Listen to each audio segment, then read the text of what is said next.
Olá, tudo bem? Se você, como eu, está cada vez mais apaixonado por esse universo dos azeites, do azeite de oliva especificamente, então convido você a estar comigo a partir de agora em mais um episódio da Arte do Sabor. E hoje, mais uma vez, um bate-papo com a azeitóloga Ana Belotto, que está aqui na minha frente. Ana, obrigada, sempre um prazer ter você aqui com a gente. Um prazer, Patrícia. Um prazer também falar sobre esse tema do qual eu sou apaixonada e estudo há mais de 20 anos, então, assim, é sempre uma alegria. Ah, tá nos seus olhos. Quando você fala de azeite, seu olho brilha, né? É apaixonante, é apaixonante. E Ana, eu já vou começar com uma pergunta que é um slogan, inclusive, do azeite Andorinha. Azeite não é tudo igual e por quê? Azeite não é tudo igual, Patrícia, porque quando a gente pensa em azeite, a gente tem que pensar que é o suco de uma fruta, é o suco da azeitona. Não à toa a palavra azeite vem do árabe azait, que significa suco de azeitona. Então, a gente tem ali várias conjunções, várias coisas que vão influenciar naquele produto. E azeite não é tudo igual também, porque a gente pode ter um uso muito versátil do azeite. A gente pode usar tanto para pratos salgados, mas também para pratos doces, receitas doces. Então, é essa junção de tipos diferentes de azeite, porque ele vai ser influenciado pelo terroir, por onde ele foi produzido. Se ele foi produzido de azeitonas mais maduras, de azeitonas mais verdes, se ele é de alta qualidade ou se, de repente, durante a colheita teve alguma coisa que não deixou aquela fruta tão saudável. E que às vezes não vai ser tão de alta qualidade assim o azeite. Então, assim, são várias classificações e várias conjunções que a gente tem que analisar na hora de consumir um azeite, por isso que não é tudo igual. Você até explicou no outro episódio que você participou com a gente sobre terroir, mas eu queria que você explicasse novamente o que é e como isso influencia, então, na qualidade da azeitona, enfim. A palavra terroir é uma junção de várias conjunturas que vão influenciar naquele produto. Então, o terroir, ele é o microclima, ele é o solo, ele é a altitude e é o local realmente de onde foi produzido aquele produto.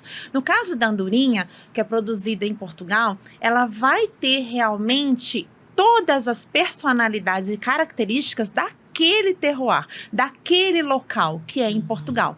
Então, são azeites que vão ser vão ser produzidos de azeitonas colhidas do início ou do final da safra, mas que vão ter sempre essa influência do local, do solo e do microclima de Portugal.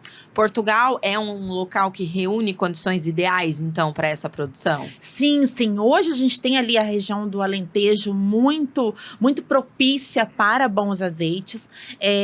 E hoje a gente tem as indústrias muito atentas à alta qualidade.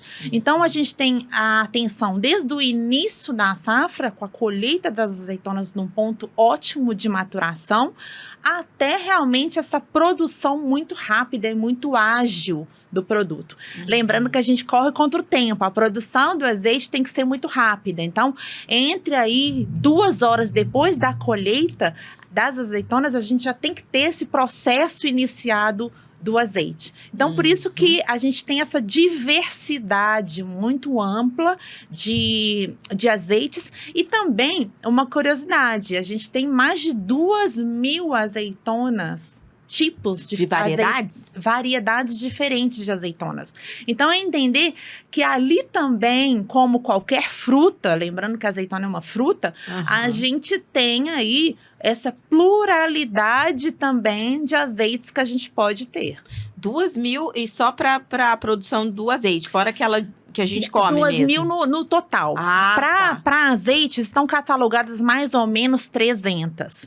Então, a gente tem azeitonas que são típicas para a produção de azeite, porque para a produção de azeitona em conserva, a gente precisa de uma estética bonita também da azeitona. É verdade. Então, algumas azeitonas, elas são bem miúdas, elas são bem pequenas. Por exemplo, a azeitona arbequina, que é uma azeitona muito típica e muito utilizada na produção do azeite, ela precisa de 20 quilos de azeitona para se produzir 1 litro de azeite. Nossa! Então, é pequena. E aí vem também a questão de, Ana, mas por que a azeite é tão caro? E aí eu falo, desconfiem de azeites baratos, porque a gente precisa de, no mínimo, 10 quilos de azeitona para se produzir 1 litro de azeite. No caso da arbequina, por ser tão pequena, a gente precisa ir numa média de 20 quilos de azeitona para se produzir 1 litro de azeite. Essas variedades, depois na indústria, elas podem ser misturadas em blends? Sim, sim. Geralmente elas são misturadas em um blend. E algumas indústrias fazem monovarietais. Assim como o vinho a gente pode escolher por um tipo determinado de uma uva, algumas indústrias de azeite também utilizam essa nomenclatura monovarietal e é feito somente com um tipo de azeitona. Mas, no geral, a gente mistura realmente vários tipos diferentes de azeitonas. Por quê? Porque a gente quer rendimento de produção e também de sabor personalizado para aquela marca ou para aquele produto. E falando de azeite, a gente também está falando de produtos que são pseudo-azeites, né? Queria que você falasse um pouquinho sobre a fraude, né? Que você até citou no outro episódio, mas para o consumidor realmente desconfiar, né, Ana? Porque mesmo existem marcas que estão no mercado que podem ser uma fraude? Sim, sim. Infelizmente, a gente tem uma fraude dos azeites, que o azeite, ele é um dos 10 alimentos mais fraudados do mundo, infelizmente. E qual que é a atenção que a gente tem que ter ao escolher um azeite, ao consumir um azeite? Principalmente origem e procedência. A gente tem que ter o azeite com origem e procedência, se atentar à origem e procedência daquele produto. Porque muitas vezes as fraudes acontecem dele ser produzido num local, e aí ele viaja por alguns meses até ele ser misturado com outros tipos de óleos em outro local. Empresas corretas e sérias geralmente fazem origem e procedência no mesmo local. Então, atentar-se à origem e procedência. Segundo, atentar-se também ao custo daquele produto. Desconfiar de preços muito baixos, porque a gente precisa de, no mínimo, 10 quilos de azeitona para se produzir 1 litro de azeite. Então, desconfiem de preços muito baixos, porque realmente a produção do azeite requer muita tecnologia, requer muito investimento. Então, o custo do produto, ele já vai ser, saído da indústria, ele já vai ser alto. Outra situação, sempre desconfiem de marcas que você nunca viu no mercado e que aparecem na Páscoa ou no Natal, que são geralmente épocas que a gente consome mais azeite. E essas marcas geralmente também vêm junto com o preço mais baixo. Entendi. Que é um atrativo para aquele consumo. E claro, hoje a gente tem um trabalho muito sério de fiscalização do MAPA, com painéis sensoriais aqui no Brasil, que fiscalizam realmente esse produto e que realmente estão ali fazendo um trabalho para que a gente tenha um mercado mais justo, um mercado mais honesto para os azeites. E aí, falando um pouquinho assim, nós brasileiros que estamos ao longo dos últimos anos aprendendo, né, a consumir mais o azeite, como comprar? Qual é o tipo de azeite ideal? A gente fala muito de acidez, né? Quando a gente vai no mercado, muita gente não entende o que é. Queria que você explicasse quais são os atributos que a gente tem que levar em consideração. Eu sempre dou algumas dicas, porque nem sempre a gente pode experimentar o produto na hora da compra. Tendo essa oportunidade de degustar o produto na hora da compra, se atente a frescor, a amargor e picância. Um bom azeite, ele tem que ter essa tríade. Ele tem que ter aromas frescos, amargor e picância. Mas, se você não tiver a oportunidade de degustar o azeite na hora da compra, porque a maioria das vezes a gente não tem essa oportunidade, atente-se primeiro à nomenclatura extra virgem. Extra virgem é a classificação mundial de que até 0,8% de acidez. Lembrando que a acidez não é percebida em paladar. A acidez é um parâmetro químico que vai classificar aquele azeite de azeitonas que foram feitas de azeitonas mais saudáveis e num processo de alta qualidade. Então, escolha um azeite tipo extra virgem. Não se prenda à acidez, porque a acidez é um parâmetro químico, justamente de classificação. Esse parâmetro químico a gente já vai ter já sabendo que ele é um tipo extra virgem. Segunda dica que eu dou: vidros ou embalagens escuras, porque a gente tem 3 inimigos do azeite. A luz, e por isso que a embalagem tem que ser escura, o vidro é escuro, ou ele é verde, ou ele é âmbar, porque ele vai isolar aquele produto da luz. O oxigênio, e por isso manter sempre bem a embalagem muito bem vedada, a garrafa tampada, porque o oxigênio também vai ser um inimigo do azeite, e do calor. O azeite aguenta altas temperaturas, a gente pode fritar e cozinhar com azeite perfeitamente em altas temperaturas, mas a gente deve conservá-los longe de fontes de calor, como, por exemplo, o próprio fogão, a churrasqueira ou até mesmo a luz solar. Então, o ideal é você escolher também um azeite na gôndola do supermercado que não tenha, por exemplo, contato com a luz solar. Às vezes, você tem, uma gôndola de supermercado que possa ter a incidência dessa luz. Então, vidros escuros, produtos que não tenham contato com luz solar ou calor e data de validade. Na verdade, eu iniciaria pela data de validade, porque a gente fica muito atento à data de validade de iogurte, de pães, e a gente não está atenta à data de validade do azeite. Lembrando que o azeite, ele não estraga, azeite envelhece, mas a gente quer o máximo de benefícios nutricionais e o máximo de sabor e de aroma daquele produto. Então, quanto mais jovem, mais recém-produzido ou envasado, melhor. É o frescor que você falou, né? É o frescor que a gente sempre quer. E por que o brasileiro, às vezes, tem essa estranheza com o amargor? Que você falou que é uma característica que tem que ter, mas às vezes, esse azeite está amargo. Explica um pouquinho mais. É interessante porque eu acho que a gente tem uma referência de amargor como remédio, como algo ruim. Eu acho que nós brasileiros temos essa referência do amargor como um atributo negativo. Eu acho que remete muito àquele gosto do remédio, algo que não é bom. Mas para o azeite, nós temos esse atributo como positivo. É algo que é próprio da azeitona. Então, são os polifenóis, são os antioxidantes presentes naquela fruta. Então, quanto mais amargo e picante, mais polifenol e mais antioxidante. Então, o que a gente quer é o anti-envelhecimento. E o azeite tem esse poder natural. Então, por isso que a gente deve ter sempre o amargor e a picância como atributos positivos e fator realmente de escolha desse produto de qualidade. Isso vem escrito no rótulo, não? Hoje, algumas marcas já vêm sinalizando o ponto de amargor, o ponto de picância e o ponto de frutado. O frutado são os aromas, esses aromas frescos. Tá. Que o azeite também proporciona para as receitas. Porque o chefe de cozinha, por exemplo, ele se atenta, né, muito para isso, dependendo do prato que ele for fazer, né? Sim. E o que eu sempre indico, tenham sempre 2 azeites em casa.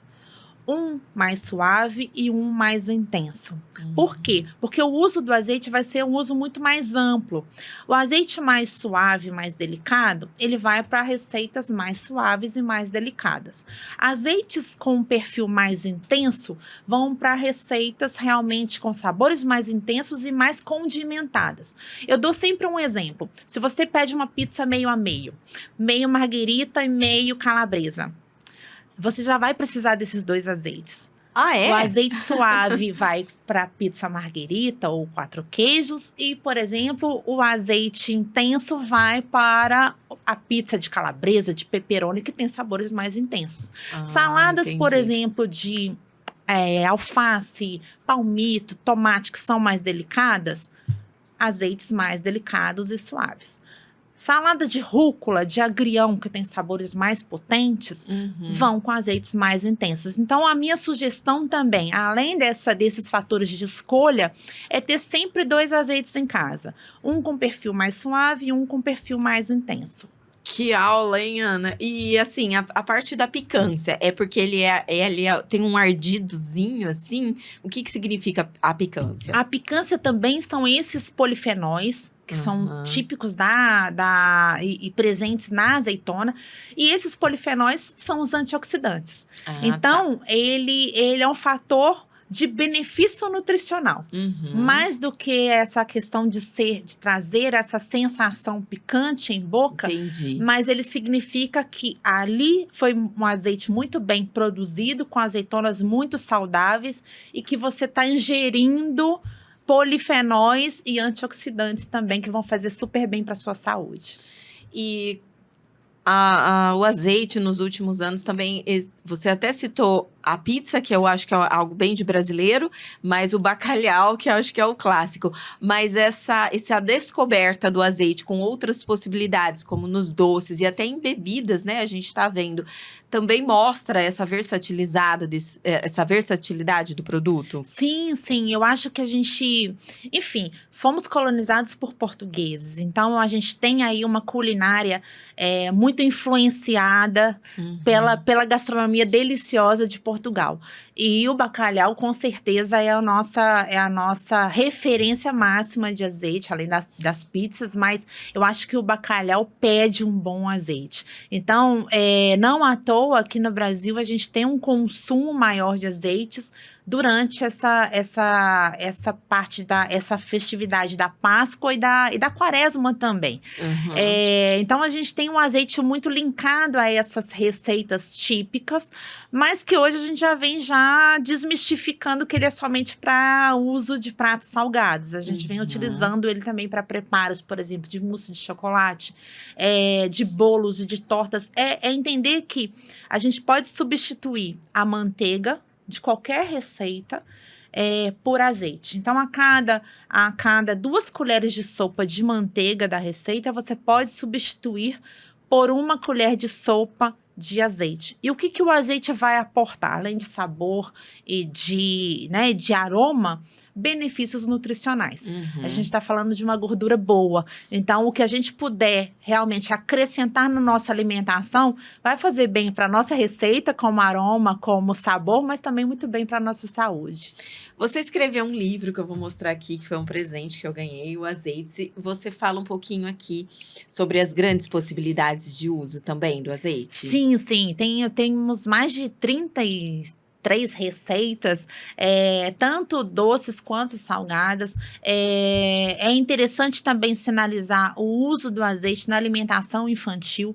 A partir de 6 meses de idade, as mães podem acrescentar 1 colher de café de azeite. E aí eu sugiro que sejam os azeites mais suaves. Mas a intenção primeiro, a parte de benefício da saúde da criança, mas também já educar o gosto da criança de que o amargo e a picância são atributos positivos e não é o remédio, como a gente sinalizou anteriormente, que aqui no Brasil a gente tem essa sensação de que o amargor é algo ruim, em função dos remédios, em função daquele gosto amargo de alguns comprimidos. Então, é um trabalho educacional que vai desde da primeira infância até a vida adulta. Que legal! E aqui você fala de mitos também. Vou mostrar aqui de novo, que eu acho que não apareceu. Olha aqui, esse é o livro de capa dura que eu ganhei. Tem várias ilustrações aqui dentro. Estou já super curiosa. Mitos e verdades em relação ao azeite. Existe muito? Existe muitos mitos, principalmente quanto à cor. Eu acho que é o que mais me perguntam, porque a cor do azeite, ela é hipnotizante. Eu brinco que ela é hipnotizante. E muitas vezes a gente escolhe o azeite pela cor. E o atributo da cor não é um atributo de qualidade no azeite.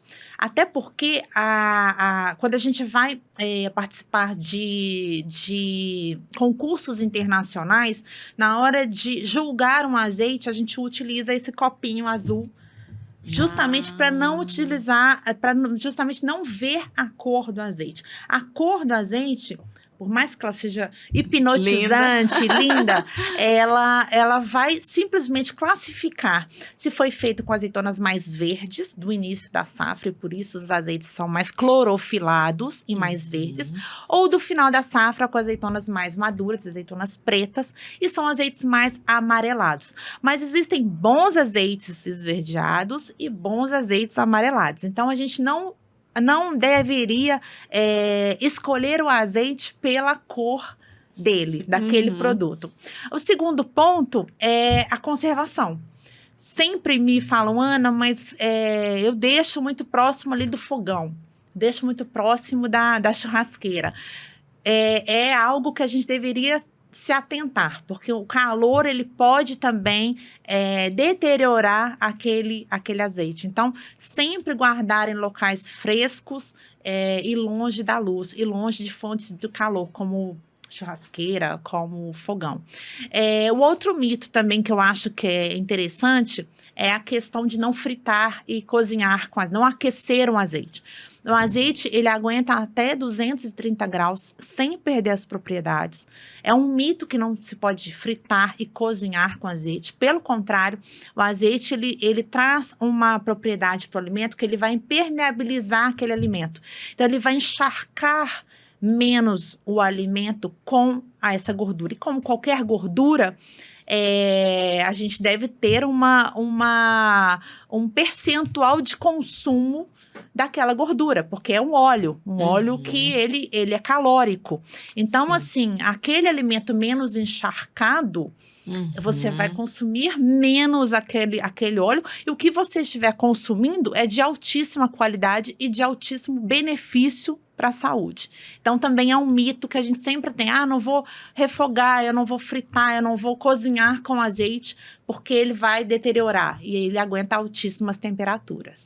Você, que é azeitóloga, né, deve receber um monte de perguntas aí dos amigos, enfim. Tem algum mito que você é brasileira e tal, mas viaja bastante, que é do Brasil em relação ao azeite, que você nunca ouviu isso em outra parte do mundo? Eu acho que a gente está muito focado a cor e a acidez.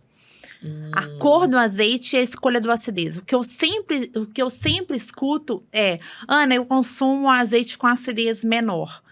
E isso é um mito, porque a acidez ela é um parâmetro químico que só vai indicar para aquela indústria que está produzindo o azeite o quão foi bem produzido e o quão estavam saudáveis a azeitona quando foi feito aquele produto. Então, é um mito escolher o azeite pela acidez, e aqui no Brasil a gente tem muito isso. A gente escolhe o azeite pela acidez. E não deveria, a gente deveria se atentar na nomenclatura, que é a classificação do extra virgem. Do extra virgem, do virgem ou do tipo único.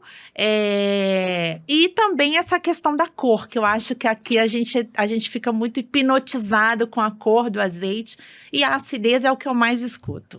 Você falou da questão da fraude relacionada ao preço baixo, e esses que muitas vezes estão escritos ali óleo composto, alguma coisa. Isso não é azeite. Isso não é azeite. Isso é mistura de outros óleos. Então, é uma mistura de um óleo que pode ser de soja, canola ou milho, com um azeite que pode ser extra virgem ou virgem. É um produto que não é fraudado, é um produto legítimo, mas que não é considerado um azeite de oliva. E, assim, nada como um extra virgem, então, né? Sim, sim. Eu só consumo extra virgem para todos os meus preparos, porque eu gosto primeiro do sabor, eu gosto do frescor, mas eu entendo que eu estou aportando benefícios nutricionais para o meu corpo. Então, eu sempre procuro cozinhar e, enfim, tudo que eu faço na minha casa é com extra virgem por essas razões. E o que eu sempre aconselho, hoje a gente tem bons extra virgens com preços muito legais no mercado, e com uma variedade de produtos incrível. Então, assim, não tem o porquê a gente não consumir um bom azeite extra virgem com essa diversidade que a gente encontra hoje no mercado. E aquele vermelhinho, né? Que ele tem um preço mais acessível. Posso consumir também? Pode sim. Eles geralmente são azeites classificados como virgem ou tipo único.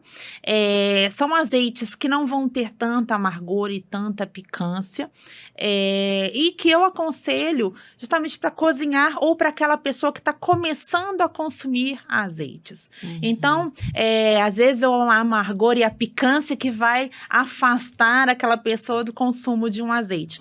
Mas a partir do momento que ela começa a cozinhar com azeite de oliva ou com tipo único, a gente começa a entender os benefícios que a gente tem. A gente começa a entender que a nossa pele fica mais viçosa, que o nosso cabelo fica mais brilhante. Enfim, a gente tem benefícios notórios quando a gente começa a consumir alimentos de qualidade. E o azeite é um alimento em que a gente deveria ter essa consideração na hora de consumir um alimento de alta qualidade. E claro, um azeite extra virgem, ele vai ter um ponto mais de amargor, um ponto mais de picância, mas, por exemplo, a andorinha ela tem um mix de produtos muito amplo de azeitonas maduras.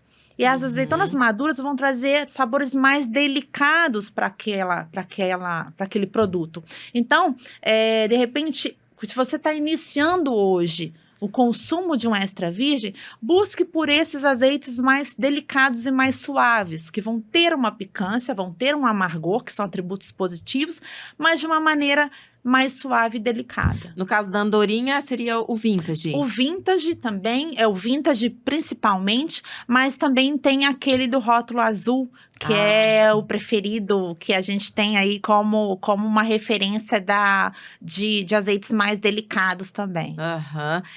E com relação ao uso, né? O Vasco falou que ele se surpreendeu aqui no Brasil quando ele viu o uso em cima da pizza. Por isso que eu até citei que eu achei que é algo que deve ser bem brasileiro. Pode, né, Ana? Pode, melhor do que o ketchup. Favor. Não, por favor. Por favor. Não, use realmente de uma maneira mais ampla. É aquilo. A gente tem, por exemplo, a andorinha de rótulo azul, que é o mais delicado. A gente tem o vintage também, que é mais delicado. Então, assim, pode usar em pizzas de sabores mais delicados, como, por exemplo, uma marguerita ou algo que não tenha tanto condimento. E azeites, por exemplo, como primeira colheita da andorinha, que são azeites mais potentes de sabor, de azeitonas mais do início da safra, com pizzas com calabresa, pepperoni, que estejam mais condimentadas. E eu acho que essa nossa influência vai mais da Itália. Eu acho que a gente tem essa herança italiana de consumo de pizza com azeite, e ainda bem que não é ketchup. Concordo. Porque realmente eu acho que uma boa pizza merece realmente um bom azeite. Mas eu acho que nessa influência a gente recebeu uma boa influência dos italianos de consumir massas e pizzas com azeite. Eu queria fazer uma pergunta que eu não sei se é mito ou verdade, mas você deve ouvir também bastante. A gente entra até nessa parte nutricional do alimento, porque ele é uma gordura, né? Então, a questão do aumento de peso, enfim. Você ouve isso? O que é que você responde? E também aliar o custo-benefício do produto, né? Em relação ao poder nutricional dele. Sim. A gente tem que ter essa atenção, porque como qualquer gordura, é calórico, o azeite, mas ele faz parte de uma dieta que é uma das mais saudáveis do mundo, que é a dieta mediterrânea. A base da dieta mediterrânea é o azeite de oliva, como uma gordura boa, como uma gordura que só vai fazer bem para a nossa saúde. E o que eles recomendam para essa dieta mediterrânea, e que é aí tida como uma das principais aliadas de longevidade, é 20 ml por dia. É mais ou menos uma colher de sopa. Isso é pouco se a gente for contabilizar pelos benefícios nutricionais e de saúde que a gente tem. Então, é algo que eu sempre indico isso. Consuma pelo menos uma colher de sopa ao dia, que não é muito. Se a gente for pensar que durante o almoço a gente pode colocar um pouco do azeite na salada, no preparo do arroz, do feijão, ou mesmo da verdura. A gente pode, no jantar ou no lanche, também acrescentar um pouco mais de azeite e ter todos esses benefícios. E a gente pode fazer entre aspas, blend caseiro, por exemplo, cozinhei com mas finalizei com outro. Claro, super, super indica. Eu acho que o azeite permite essa versatilidade. E por isso que eu acho que tem que sempre ter 2 azeites em casa, um suave e um intenso, para você sempre ter essa harmonização entre os alimentos e até mesmo nos pratos. De repente, o que eu indico? Por exemplo, um bacalhau. Você ter um azeite para o cozimento do bacalhau, porque ele vai a 180 graus, de repente um bacalhau assado, e para finalizar um azeite mais verde, com mais potência de aroma. Ai, então a gente tem aí, a gente começa até a imaginar já o aroma do bacalhau. O saborzinho que veio na boca. Então é super possível. Tenham sempre 2 azeites em casa, um suave e um intenso, para esse uso mais amplo realmente nas receitas. No outro episódio que eu fiz com você, você até explicou um pouco da sua profissão. E faz parte, então, da sua profissão eliminar justamente esses mitos de uma maneira educativa para que o consumo aumente, Ana. Sim, eu acho que tudo passa por uma educação do gosto. E a minha profissão passa por essa missão de educar o gosto. Não é condicionar o gosto, é educar realmente para um produto de qualidade e para que ele tenha esse discernimento de escolher melhor o que ele está consumindo e o que ele está comprando. Então, é muito essa educação do gosto que passa do amargor e da picância serem atributos positivos, de você não escolher o azeite pelo preço, de você conservar esse produto também muito bem na sua casa, para que você tenha sempre esses benefícios nutricionais que a gente sempre vem focando aqui, mas que é de suma importância, porque a gente quer essa longevidade, e essa longevidade realmente da dieta mediterrânea. E aí, até eu vou incluir um bate-papo que eu fiz até com a Paula, né, que é a parte do marketing da Sovena ali, e que é feito, no caso da Andorinha, um trabalho também importante nesse sentido, para oferecer para o consumidor, assim, olha, experimente para você ver o quanto é bom. Ações até em restaurantes, enfim. Isso também faz parte, né? Porque, como você falou, às vezes a gente não consegue degustar. E quando você degusta, você fala, gostei disso. É muito interessante, porque eu venho fazendo vários trabalhos educacionais com a Andorinha pelo Brasil afora. E eles têm um produto que eu sou apaixonada, que é o Oli. É um kit que você pode montar o seu próprio blend. Você pode ser um azeitólogo por um dia. E eu acho isso sensacional, porque passa realmente por essa divulgação de uma grande empresa, de uma empresa que é referência hoje no Brasil em azeites de qualidade, e que dão essa possibilidade das pessoas conhecerem os tipos diferentes de azeites, de maturações diferentes de azeitona, e você ter aquela parte de mixologista, de perfumista por um dia. Então, eu sou muito encantada por produtos assim, e por ações que a gente vem divulgando e que vem realmente instigando. É interessante porque sempre toda a ação educacional que a gente faz, a gente ou promove com o doce de leite, ou a gente promove com a goiabada, com azeite. E as pessoas saem de lá encantadas. Encantadas porque elas entendem que o mesmo azeite, às vezes, da salada, pode ser usado em uma goiabada, ou em qualquer sobremesa. Então, a gente começa a entender e a dar realmente para as pessoas essa informação de qualidade, de credibilidade, e essa informação que vai realmente mudar a conjuntura de como ela consome e como ela compra um azeite. Então, eu acho que passa por várias vertentes interessantes de uma educação do gosto, mas também de uma educação de usos mais diversos daquele produto. Não apenas no bacalhau, na pizza, na salada, que fica delicioso, mas também com doces. Então, eu gosto muito dessa dessa pluralidade, desses trabalhos educacionais que a gente vem fazendo e desses produtos que a Andorinha vem lançando, como o Oli, por exemplo, que eu sou encantada e que as pessoas podem ser azeitólogos por um dia a partir desse produto. Inclusive, tem gente dando de presente, né? Eu adoro, eu acho incrível. É assim, eu acho que azeite é sempre um bom presente. Porque azeite, a pessoa vai sempre lembrar de você, pelo menos por uns 2 meses. Pelo menos por uns 2 meses. Diferente, por exemplo, dos vinhos, que com 2 horas, dependendo do número de pessoas, a garrafa de vinho já foi.